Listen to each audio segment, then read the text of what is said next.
What is going on, everybody? Welcome back into TTP Sports. Well, thankfully, the Phillies did not ruin my mood this afternoon. They do, in fact, split the series with the Cincinnati Reds. I'm still frustrated about what happened last night with, Rob Thompson's decisions and all that crap, but at the end of the day, it is what it is. You did get the job done today, which was important. You needed to split this series. You could not lose a series to the Cincinnati Reds.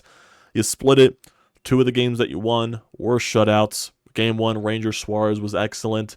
Today, Zack Wheeler got the job done. He settled in, but there were some scary moments, but he still didn't allow a run. He had 8+ strikeouts. The walks were an issue. The deep counts were an issue, but he still put you in a position to win this ball game. And, timely hitting from the offense. You actually got a good lineup in the game today, thankfully. Bryce Harper returns to the lineup after, being on the paternity leave. Bryson, Stott, Brandon Marsh returned to the lineup. Those guys chipped into the offense as well, especially Bryson Stott on that front. And bullpen-wise, you brought in Orion Kerkering and Jeff Hoffman, and both of those guys got the job done. And you also played some nice defense at the same time. So, thankfully, you got the win today. 5-0 win.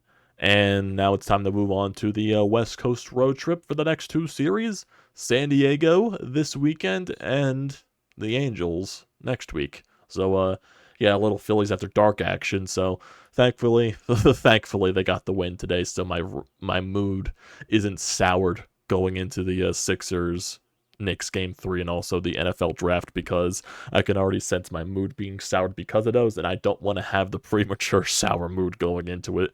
I want to actually enjoy my night, but you never know what will happen in the later stages of the day. But still, good win for the Phillies. Like I said, you could not lose this series. I was going to crush you if you did lose this series.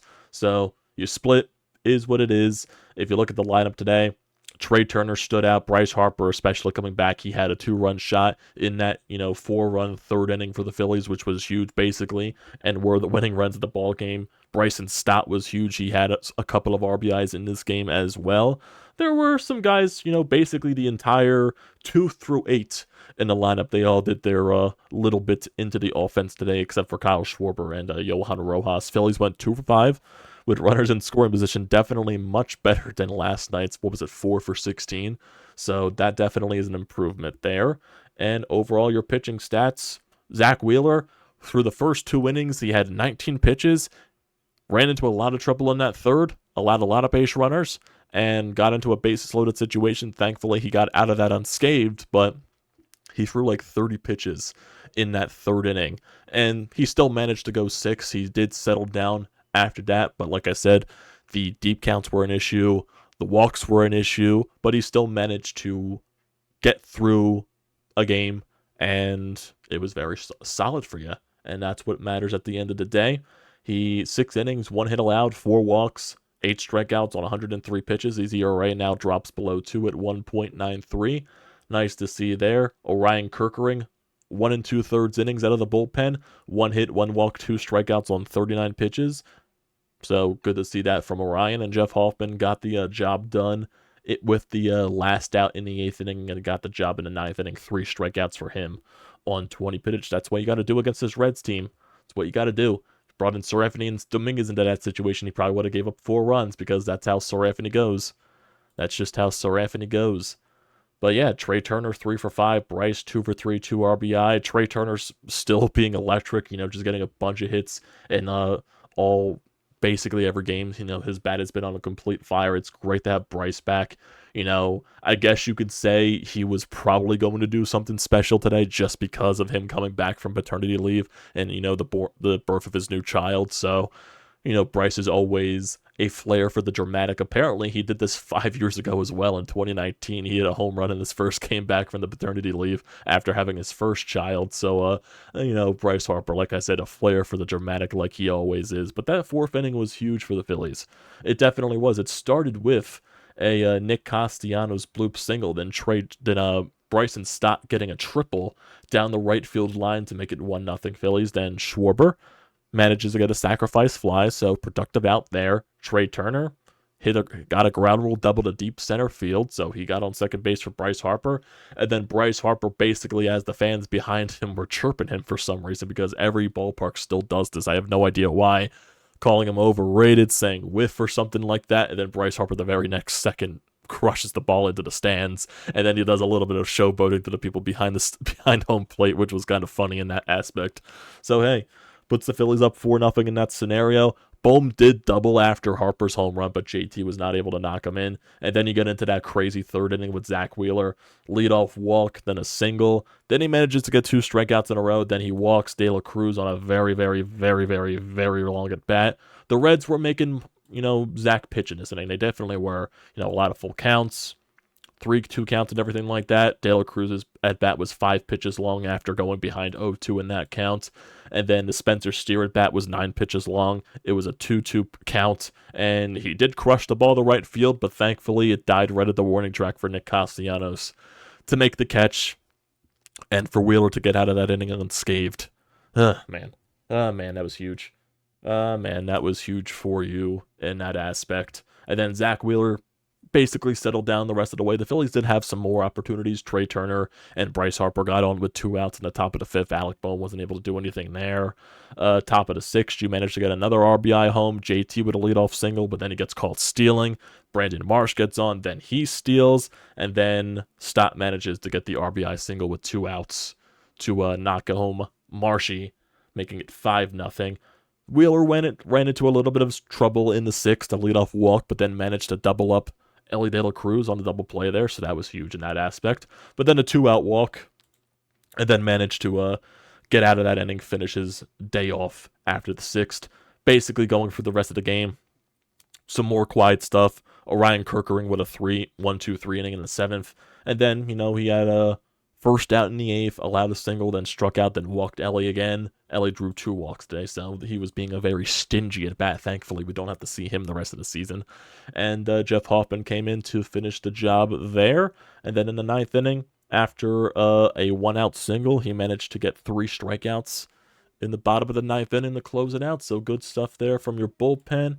And overall, like I said, you split the series. It's not the best thing in the world, but it could have been, way worse, considering on, what happened yesterday, especially if Zack Wheeler blew up after you gave him a 4-run cushion. Like, that was very annoying in the moment, because I'm just seriously to myself, dude, you cruised for the first 2 innings, and the one main thing that has been the talking point throughout the entire season has been run support for you. They give you 4 runs in an inning, and then you almost cough it up the very next half. Like, dude, that can't happen.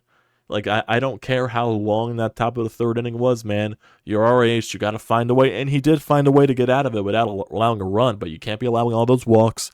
You can't be struggling that much with your command. He didn't have his best stuff today. That is granted. His off-speed stuff wasn't there, especially the sweeper. He just could not locate that at all and get swings and misses on that.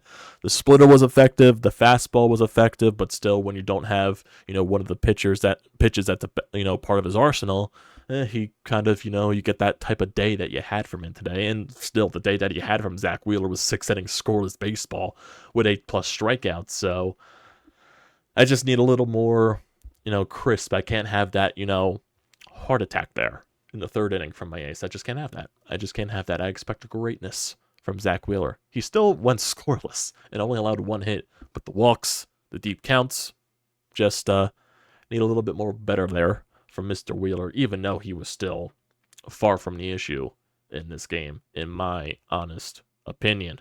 But basically for the rest of the day now, Sixers, Game 3 with the Knicks, and then the NFL draft to see what the Eagles and Howie Roseman do there, if they trade up, if they stay where they're at, depending on where, who they're picking and whatnot. It's going to be a very interesting night. The main television obviously will be Sixers-Knicks, and then I'll have the iPad to the side watching the getting the updates from the draft, basically. So it's definitely going to be a very weird night. 100% going to be a very weird night. Jesus Christ. Jesus. My goodness. But, that's, good win. Good win. That's basically, not much else happened with this game besides, the big inning in the third, and basically the third inning was the longest inning of the entire game for the Phillies aspect and the Reds aspect. So nothing else much happened the rest of the game. It was a quick game nonetheless from that standpoint, and you managed to split a series where, like I said, it could have been 10 times worse. And now your main focus is the West Coast road trip this weekend with the Padres and the Angels.